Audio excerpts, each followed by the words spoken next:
नमस्कार, मैं तृप्ति स्वागत करती हूँ आप सभी का कार्यक्रम ग्रह नक्षत्र और आप में। इस कार्यक्रम के माध्यम से रोजाना हम लेकर आते हैं आपके जीवन की सभी समस्याओं के समाधान, आपको बताते हैं ज्योतिष विज्ञान से जुड़ी कुछ विशेष जानकारी, आपका दैनिक राशिफल और हर दिन का एक खास गुरु मंत्र। कार्यक्रम को आगे बढ़ाते हुए सबसे पहले आपको बताते हैं आपका दैनिक राशिफल, जिसे बताने के लिए हमारे साथ कार्यक्रम में उपस्थित हैं आचार्य राजेश जी। आचार्य जी, स्वागत है आपका हमारे कार्यक्रम में। नमस्कार। आज दिनांक 28 सितंबर और दिन है सोमवार। आइए जानते हैं आज क्या कहते हैं आपके सितारे। साथ ही साथ ये भी जानेंगे कि कैसे हम अपने दिन को शुभ और सफल बना सकते हैं। मित्रों, आप देख रहे हैं दैनिक राशिफल। आइए इस राशिफल का शुभारंभ करते हैं प्रातः काल के पंचांग से। भाद्रपद शुक्ल पक्ष पूर्णिमा तिथि सोमवार का आज दिन है। शुभ समय दोपहर 1:30 से दोपहर 3 बजे तक। राहु काल प्रातः 7:30 से 9 बजे तक। आज चंद्रमा रहेंगे मीन राशि में। मित्रों, अब हम देखेंगे मीन राशि की चंद्रमा से आपका दैनिक राशिफल। सबसे पहली राशि है मेष। मेष राशि वाले व्यक्तियों का वैसे तो आज दिन अच्छा है, लेकिन आपको दो नावों पर सवारी नहीं करनी चाहिए। कोई एक निश्चय करें और उस पर कार्य करना शुरू कर दें। सफलता आज दिन भर में एक ही प्राप्त होगी। कम मेहनत होगी, कम धन खर्च होगा, सफलता अच्छी मिलेगी। लेकिन जहां आप डबल माइंडेड हुए, नुकसान की संभावनाएं बन रही हैं। आज के दिन की शुभता में वृद्धि हो, उसके लिए पक्षियों को दाना जरूर डालें। वृषभ राशि।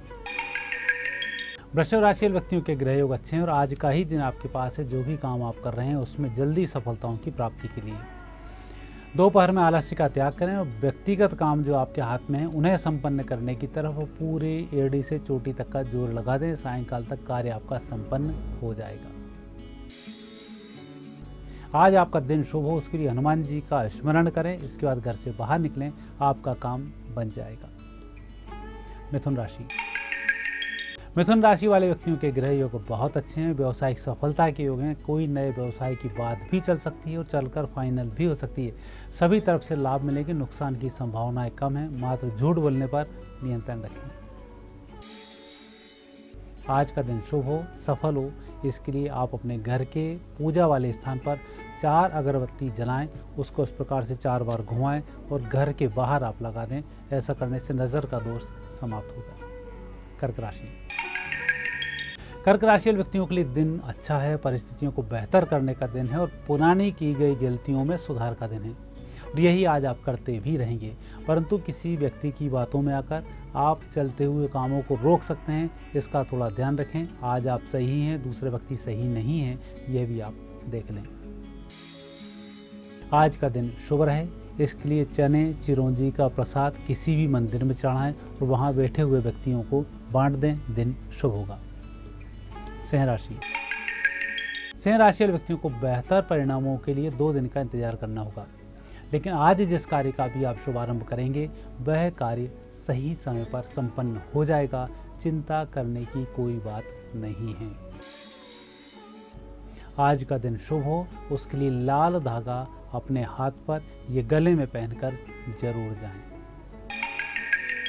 कन्या राशि व्यक्तियों के ग्रह योग परिवार की दृष्टि से शुभ हैं। परिजन आपको कोई सलाह देते हैं तो वह कार्य आज जरूर करें। परिजनों की बातों की अनदेखी नहीं करें। जो भी काम आपको करना है, व्यावसायिक हो चाहे पारिवारिक हो, परिजनों को उसमें जरूर शामिल करें। उनकी सलाह आज आपका भाग्य बदल सकती है। आज का दिन शुभ रहे, उसके लिए घर से बाहर निकलने के बाद फलों का दान जरूर करें। तुला राशि। तुला राशि व्यक्तियों का दिन बहुत अच्छा है। अच्छी सफलताओं वाला दिन है। कम मेहनत में अच्छी सफलता के योग बनते हैं। आज मित्र भी आपकी तारीफ करेंगे, सहयोग भी प्रदान करेंगे। धन की कमी भी नहीं आएगी। आज का दिन और भी शुभ रहे, इसके लिए अपने घर में इष्ट देव के दर्शन करें, आरती करें। इसके बाद आपकी दिनचर्या प्रारंभ करें। दिन शुभ होगा।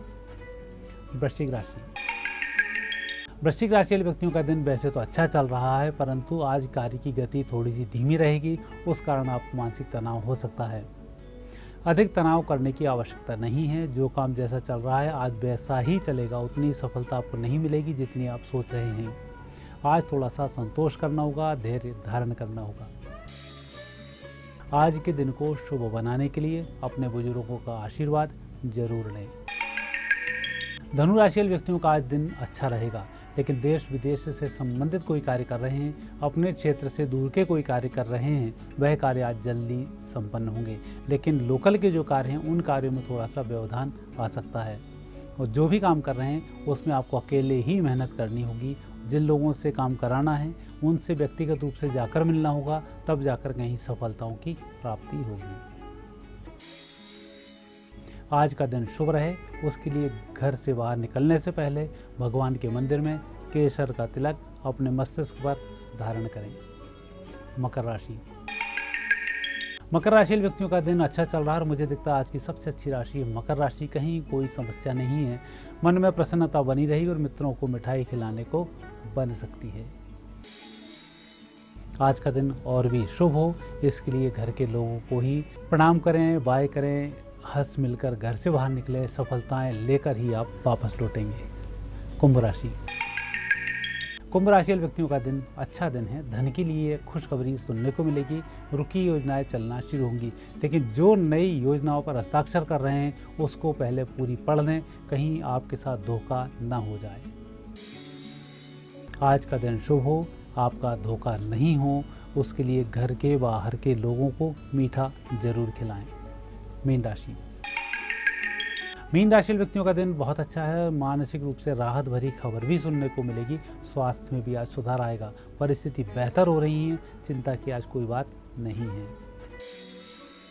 आज के दिन के शुभत्व की वृद्धि के लिए गहरे रंग के वस्त्र पहनकर घर से बाहर निकलें, शुभता में वृद्धि होगी। और अब समय है गुरु मंत्र जानने का। आइए जानते हैं आज क्या खास है गुरु मंत्र में। मित्रों, आज से श्राद्ध पक्ष का शुभारंभ हो रहा है और श्राद्ध पक्ष विशेष रूप से हर व्यक्ति को मनाना चाहिए, क्योंकि व्यक्ति की प्रसिद्धि में, व्यक्ति के स्वास्थ्य में, व्यक्ति के तनाव में, व्यक्ति की बीमारियों में और व्यक्ति के लिए अदृश्य शक्तियों के काम में पूर्वजों का, पुरखों का, अदृश्य शक्तियों का बहुत बड़ा योगदान होता है। अदृश्य शक्तियाँ व्यक्ति को पिंडदान के माध्यम से, पूर्वजों को याद करने के माध्यम से, तर्पण के माध्यम से, श्राद्ध को मनाने के माध्यम से पूरी होती हैं। यह अच्छा महीना आपके हाथ में है, आप लगातार श्राद्ध करते रहें। हम प्रतिदिन के श्राद्ध की जानकारी आपको उपलब्ध कराएंगे, किस दिन को श्राद्ध करने से क्या होता है। आज से ही आप संकल्प लें, 15 दिन के पूरे श्राद्ध करें। आपकी मनोदशा 1 वर्ष के अंदर बदल जाएगी। जो परिस्थिति ठीक नहीं है वह ठीक हो जाएगी, स्वास्थ्य में भी लाभ मिलेगा। उसका शुभारंभ आज से ही करना होगा। आचार्य जी, आज की उपस्थिति के लिए आपका बहुत बहुत धन्यवाद। धन्यवाद।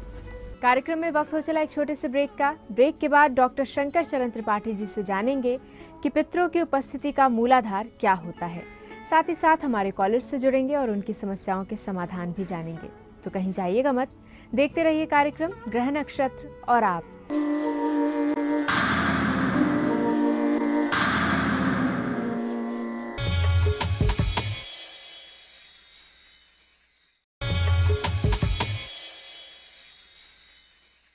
ब्रेक के बाद एक बार फिर से आप सभी का स्वागत है कार्यक्रम ग्रह नक्षत्र और आप में।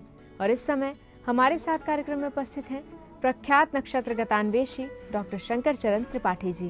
त्रिपाठी जी, स्वागत है आपका कार्यक्रम में। प्रणाम।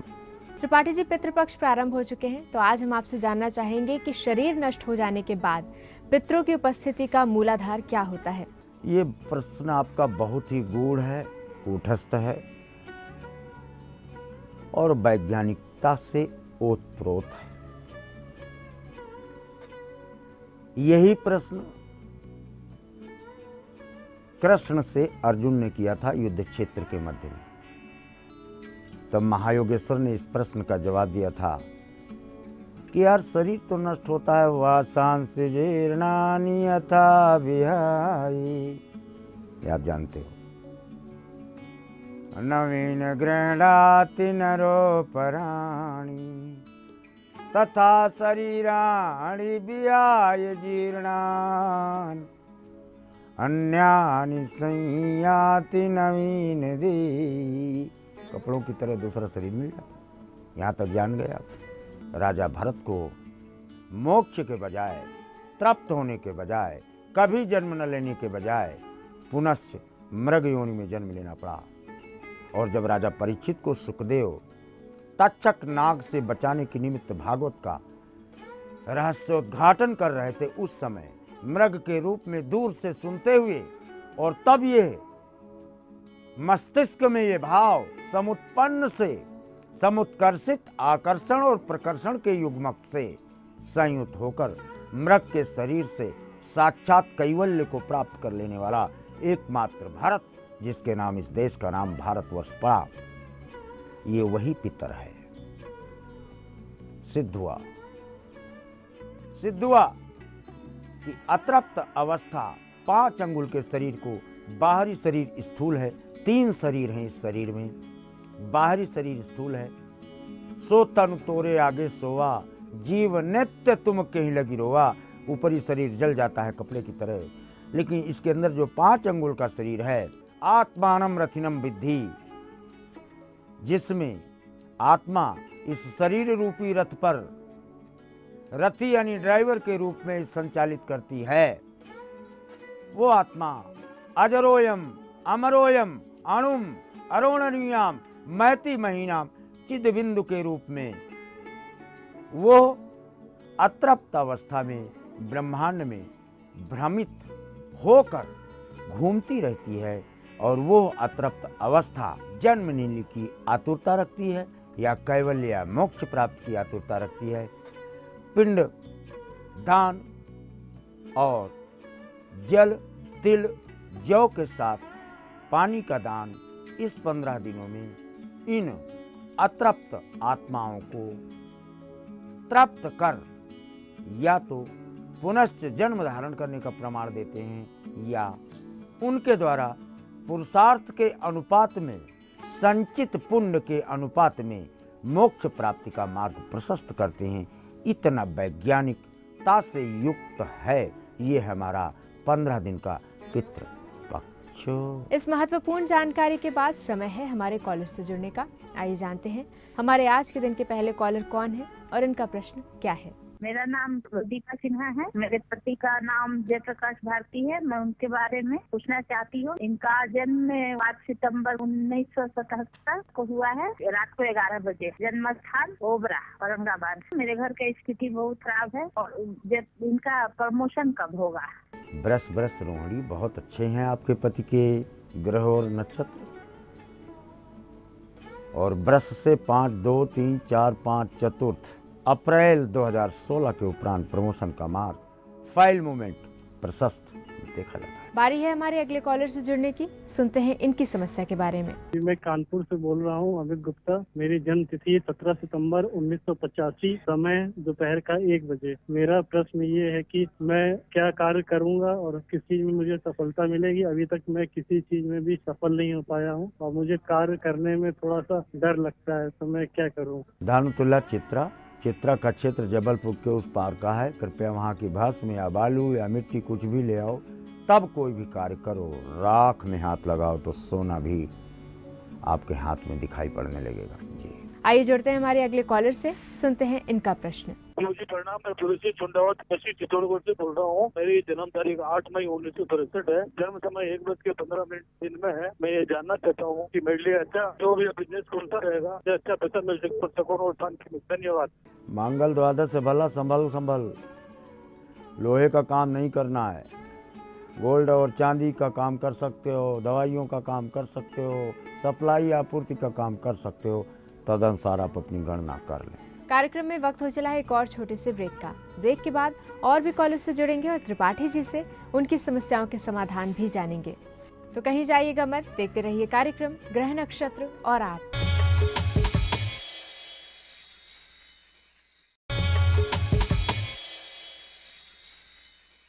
ब्रेक के बाद एक बार फिर से आप सभी का स्वागत है कार्यक्रम ग्रह नक्षत्र और आप में। और अब बढ़ते हैं आगे और जुड़ते हैं हमारे अगले कॉलर से। सुनते हैं इनकी समस्या क्या है। नमस्कार गुरुजी, मेरा नाम तरुणा शर्मा है, मैं दिल्ली से हूँ। मेरी डेट ऑफ बर्थ है 16 दिसंबर 1979। वक्त है सुबह का 3:55, जन्म स्थान दिल्ली। मेरा प्रश्न है कि मैं कनाडा के लिए मैंने एप्लीकेशन दी हुई है कनाडा में इमिग्रेशन की, और मेरी एप्लीकेशन एक्सेप्ट होगी या नहीं होगी, अगर होगी तो कब होगी, हमारा वहाँ जाकर कैसे रहेंगे, हम वहाँ हम बच सकेंगे या नहीं। धन्यवाद। तुला तुला स्वाति पंचम केतु है, पाताल लोक अमेरिका में रहने का प्रमाण मिलता है। जब मिलता है तो डेफिनेटली आगे की प्रोसेसिंग और प्रोसेस आपके पक्ष में जाने का प्रमाण देखा जाता है। बारी है हमारे अगले कॉलर से जुड़ने की। आइए जानते हैं इनका प्रश्न। गुरुजी प्रणाम, मैं जबलपुर मध्य प्रदेश से रत्ना मिश्रा बोल रही हूँ। मेरा जन्म स्थान है जबलपुर, जन्म तिथि है 12 मई 1970 और जन्म समय है दिन में 1:51। मैं ये पूछना चाहती हूँ कि मैं कौन सा बिजनेस करूँ जो हमारे लिए सूटेबल हो, क्योंकि अभी मैं ब्यूटी पार्लर का व्यवसाय कर रहा हूँ लेकिन वो बिल्कुल भी नहीं चल रहा है। कोई उपाय हो तो कृपा कर जरूर बताइए। ब्यूटी के कॉस्मेटिक्स, डिजाइनिंग और रेडीमेड गारमेंट्स, इनमें अपना पुरुषार्थ के अनुपात में सफलता मार्ग देखा जाता है। आइए जानते हैं हमारे अगले कॉलर कौन है और इनकी समस्या क्या है। गुरुजी प्रणाम, मेरा नाम मधु गुप्ता है, मैं जलंधर पंजाब से बोल रही हूँ। मेरा प्रश्न मेरे बेटे के लिए है। उसका नाम अंकित गुप्ता है। उसकी डेट ऑफ बर्थ 19 जुलाई 1990, समय 7:05 शाम का, जलंधर का है। जन्म स्थान। किस शादी के बारे में पूछना था, किसकी शादी कब और कैसे और कहाँ होगी, और फिर ये भी पूछना कि इसको गुस्सा भी बहुत आता है। धन्यवाद गुरुजी। धानु वृष मृगशिरा, द्वादश मंगल, पूर्ण मांगली की बिटिया आपकी। क्या डेट ऑफ बर्थ बताया? 90, 26 वर्ष 2 दिन जोड़ दो, यानी फरवरी 2016 के उपरांत इसके विवाह की पृष्ठभूमि देखी जाती है। जुड़ते हैं हमारे अगले कॉलर से, सुनते हैं इनकी समस्या। गुरुजी प्रणाम, मैं प्रेमपाल सिंह गाजियाबाद उत्तर प्रदेश से बोला। मुझे अपनी बेटी डॉली सिंह के बारे में प्रश्न करना है। उसकी डेट ऑफ बर्थ है 10/10/93, हापुड़ गाजियाबाद उत्तर प्रदेश। उसके बारे में उसका कैरियर फ्यूचर क्या होगा, लड़का कैसा है, शादी किससे होगी, लड़का एम्प्लॉय होगा या नहीं, कहाँ पर होगा, इसका कैरियर क्या है, इसकी नौकरी कब लगेगी, इसके बारे में थोड़ा प्लीज। मकर कर्क पुष्य देखी कठिन से चाप विसूरती, और चली राखी उर श्यामल मूरति। चौथी नौकरी में इसको पति कार्यस्थल से प्राप्त होता है, और पुत्री का नाम आपने टठ आड़ा से दिया है, तो इनको पति मिलता है प्रथम अक्षर अ या मा से। आइए जानते हैं हमारे अगले कॉलर अपनी किस समस्या का समाधान जानना चाहते हैं। हेलो गुरुजी, नमस्ते। मेरा नाम सुनीता है, मैं दिल्ली से बोल रही हूँ। गुरुजी वैसे मुझे अपनी डेट ऑफ बर्थ तो मालूम नहीं ठीक से क्या है, पर मेरी उम्र 44 साल हो चुकी है। गुरुजी मुझे जानना है कि मेरा मकान है, मैं इसे बदलना चाह रही हूँ, ये कब तक बिक जाएगा? इसको बिकने में बहुत टाइम लग रहा है, कोई उपाय बताइए, और बढ़िया सा मकान आप बताइए किधर को मुझे मिल जाएगा इसके बदले में। धन्यवाद गुरुजी। नहीं, नाद के आधार पर हम वर्तमान पृष्ठभूमि लेंगे, जिस जमीन पर आप खड़े हैं, जिस मकान से आप बोल रहे हैं। आगे अभी जो चीज़ है नहीं उस पर हम कोई प्रश्न आपका ग्रहण नहीं करेंगे। 16 अप्रैल 2004, 16/4/20 और 2016 और 16/2/18/9, यानी अप्रैल 2016 सितंबर 2016, इसके मध्य में आपका मकान यहाँ से निकल जाता है। और अब समय है हमारे आज के दिन के आखिरी कॉलर से जुड़ने का। आइए सुनते हैं इनकी समस्या के बारे में। गुरुजी प्रणाम, मैं बीकानेर से राजवीर बोल रहा हूँ। मुझे मेरी भतीजी हिना के बारे में पूछ रहे हैं, जिसकी जन्म तिथि 25 मई 1985, जन्म का समय शाम के 5 बजे, स्थान बीकानेर राजस्थान। उसकी शादी 8 दिसंबर 2010 को हुई थी। उसके बाद उसके कोई संतान नहीं हुई है। उसके संतान का योग कब है और इसके लिए कोई एस्ट्रोलॉजिकल उपाय हो तो बताइए। तुला कर्क पुष्य, यार जल्दी मत करो शादी का। 3 वर्ष 9 दिन, 6 वर्ष 7 दिन, 11 वर्ष 1 महीना, इन अवस्थाओं में इसको संतान प्राप्त है। There is a placement of Jupiter in the 4th house. Tripathi ji, आप कार्यक्रम में आए, इसके लिए आपका बहुत बहुत धन्यवाद। प्रणाम। हमारे आज के इस कार्यक्रम में फिलहाल इतना ही। इसी के साथ मुझे दीजिए इजाजत। कल फिर होगी आपसे मुलाकात इसी समय इसी चैनल पर। तब तक के लिए नमस्कार।